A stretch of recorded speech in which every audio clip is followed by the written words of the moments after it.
Hey folks, welcome to Fresh Produce. I'm Pete from BTI. Man, it is getting into spring. There's already been a couple of big races happening, both on the road and gravel.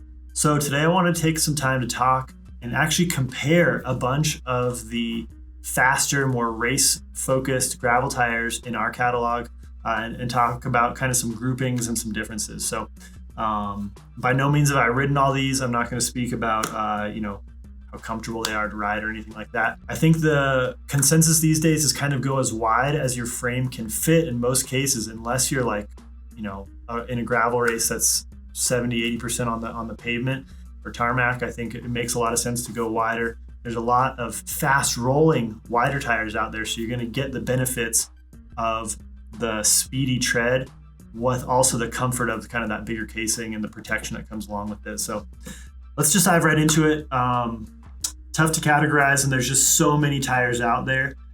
I had to make some choices here, but I wanted first of all, I always feel the point of Fresh Produce really is to get some really detailed views that you might not get otherwise. So this is one that just struck me in all the photos and images I had seen of the Schwalbe G-One-RS. It looked like a completely smooth tire. I thought this was a fully smooth tread, like good for full on tarmac with just like a crazy side lug.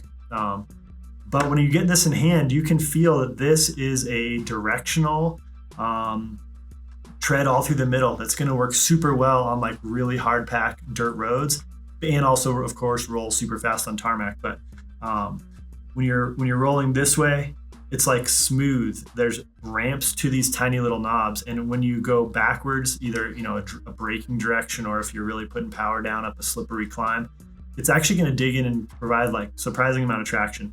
So we've got this, Schwalbe has a bunch of different versions of the G1 series. This is one of the faster rolling versions in the RS, basically considered a slick, but I'm pretty impressed with how much you can really feel those micro edges in there. Kind of right in the same category in my mind here is the Vittoria Terreno Dry G2. There's a couple versions of this one. It's a tire that comes in some bigger casings too. You can get this tire in 50s and 52s all the way down to like 38. So similarly has a directional scale pattern to it. So fairly smooth when you're rolling one way, and you can really feel those edges when you roll the other way. This one does have more like square, kind of traditional block shaped cornering knobs. For what that's worth, I think that it's just another unique tire with a ton of different sizes available. So these are some of, in my mind, like a unique and I think worthwhile to check out for faster rolling. Also, speaking of super fast, the Challenge gravel grinder, this is a handmade tire, so it is going to sit flat when it's coming right out of the package, but of course it's standard shape once it's on your wheel. Really a chevron pattern all through the center of this tire, just with cornering lugs. So, this is a tire that I think is going to roll super, super fast and give a surprising amount of traction in certain conditions. It kind of just depends what you need where. Something very similar, but a little bit taller chevron pattern, the IRC Boken.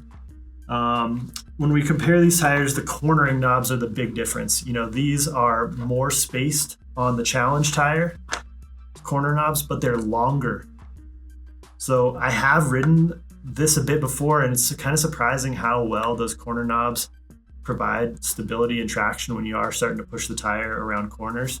On the Boken, we've got smaller but just really tightly spaced corner knobs. So I think more traditional, like we know we can trust that kind of look and feel to it. It's not out of the ordinary as much.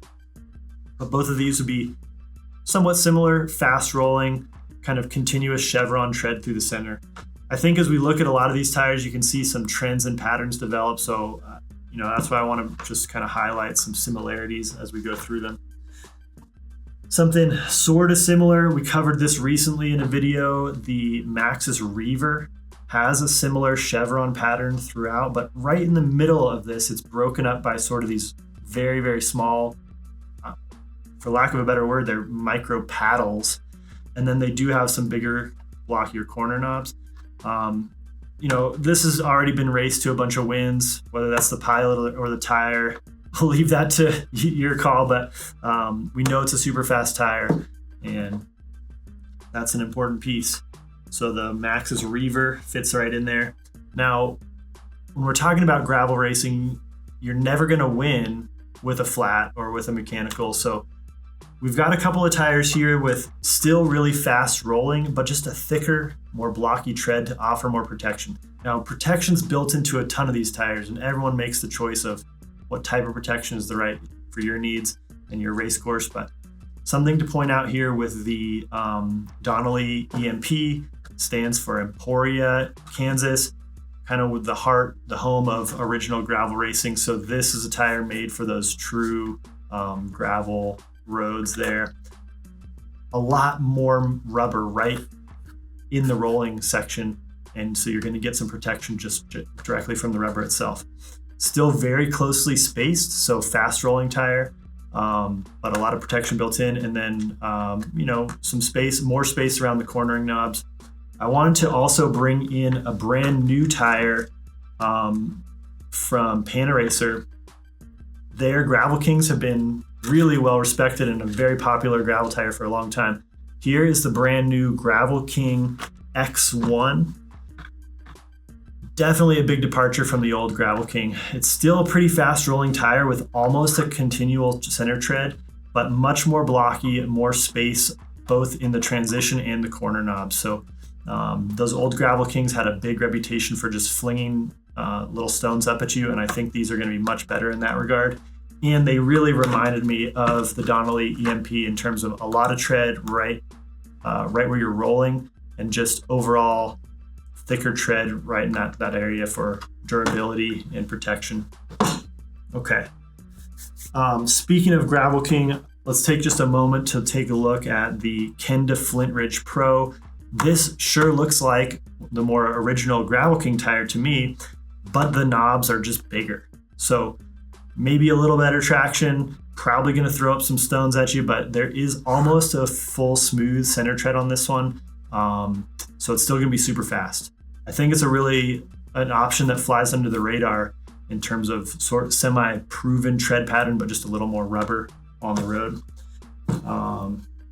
Going down the line, I would say the Goodyear Connector and the brand new Challenge Getaway kind of have a similar idea, a very continuous tread right down the center. It's pretty thin, so at higher pressures or truly on pavement, you're going to just be on that smooth section.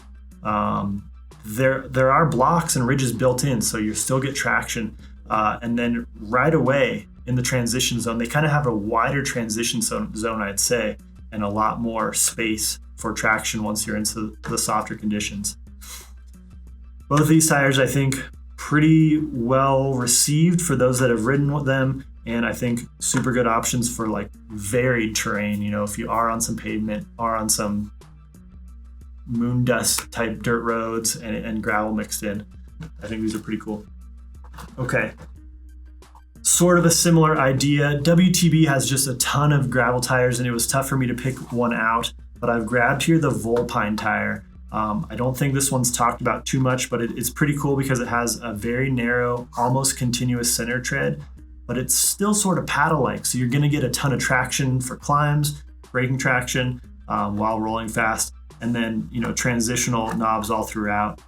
Comes in a pretty wide variety of sizes, and they do have a whole bunch more tires in the line. So WTB has really great protection to their tires. If you need some more protection, I'd say look at this tire, the Byway. Kind of in the same regard, let's take a look at this Terrene Elwood. Very close to a continuous center tread with a transition. They've got a much bigger corner knob and kind of a big gap between the center knob and the transition. So pretty unique tire and a ton of protection built into this. So if that's really a big concern, I think these are really two great options. Both, again, for just versatility as well. Let's see, finally, we've got the Michelin Power Gravel. This tire I happen to just have in a larger size casing. So most of these I tried to grab around 40 millimeter tires. This is a 47, so for sure it looks a lot bigger. But it's just going to be a very consistent tire, very fast with these small triangles essentially throughout, it's probably going to feel like just a slightly more aggressive, chevron of the Boken, but definitely a little more traction, both braking and power traction, and then a big corner knob as well. So another unique one that kind of flies under the radar with a Michelin power tire, super fast and really consistent from corner to corner. So it's not going to surprise you. I think that's a neat one. There's just so many gravel tires out there, and I think that this group of sort of faster rolling tires applies well to racing, but also those of us that are riding more mellow dirt roads and a lot of more pavement miles mixed in. If you'd like to try any of these tires or any of the other more aggressive gravel tires, make sure you ask at your local bike shop. Tell them BTI sent you. Thanks for watching.